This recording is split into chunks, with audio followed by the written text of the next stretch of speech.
যাই, সকাল সকাল একটু খাবার সংগ্রহ করে নিয়ে আসি জঙ্গল থেকে।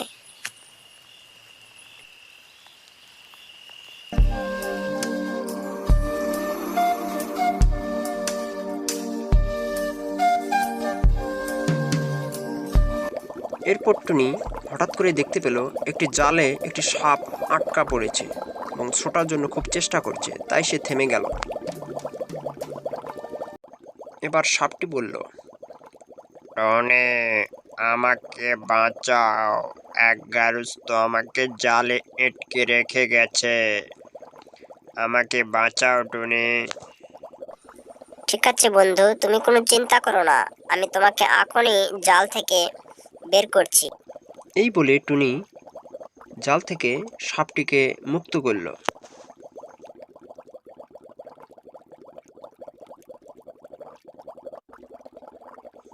ধন্যবাদ টনি বন্ধু, তোমার এই উপকারের কথা আমি কোনোদিন বলবো না। যখনই প্রয়োজন পড়বে আমাকে তুমি ডাকবে, আমি চলে আসব।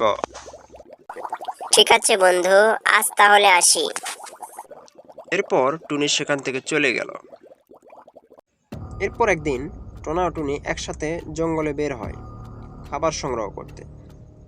খাবার সংগ্রহ করতে করতে তারা জঙ্গলের গভীরে প্রবেশ করে এবং হঠাৎ করেই সে ডাইনির সামনে পড়ে যায়। কিরে, তোদের সাহস তো কম নয়, তোরা আমার এলাকায় ঢুকে পড়েছিস, এখনই আমি তোদের বন্দি করব। এই বলে ডাইনিটি টোনাকে বন্দি করে ফেলে এবং টুনি সেখান থেকে হঠাৎ করে ফুরুত করে উড়ে চলে যায়।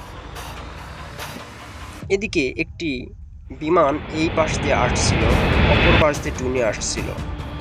হঠাৎ করেই টুনি ও বিমানের সাথে ধাক্কা লাগে এবং টুনি পড়ে যেতেই সাপটি তাকে রক্ষা করল। কি ব্যাপার টুনি বন্ধু, তুমি কোথায় যাচ্ছিলে? সাপ বন্ধু, এক ডাইনি তো আমার টোনাকে আটকে রেখেছে, খাঁচায় বন্দি করেছে, তাই আমি ফিরে যাচ্ছিলাম বাড়ির দিকে, হঠাৎ করে বিমানের সাথে ধাক্কা লেগেছে। ডাইনের এত বড় সাহস! ঠিক আছে, চলো টুনি বন্ধু, আগে টোনাকে সেই ডাইনের হাত থেকে রক্ষা করতে হবে, চলো।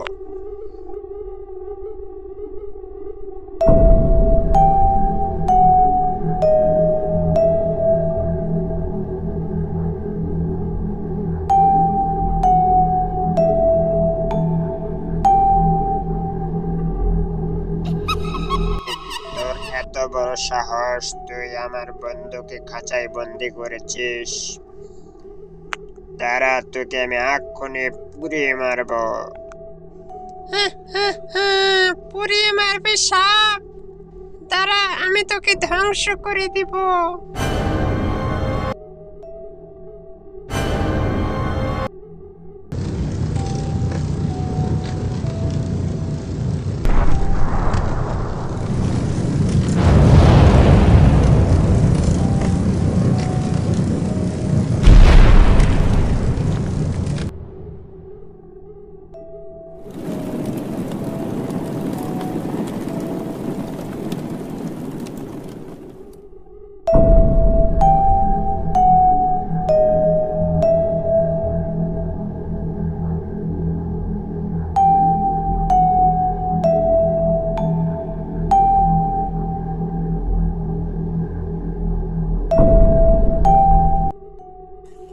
ধন্যবাদ সাপ বন্ধু তোমাকে।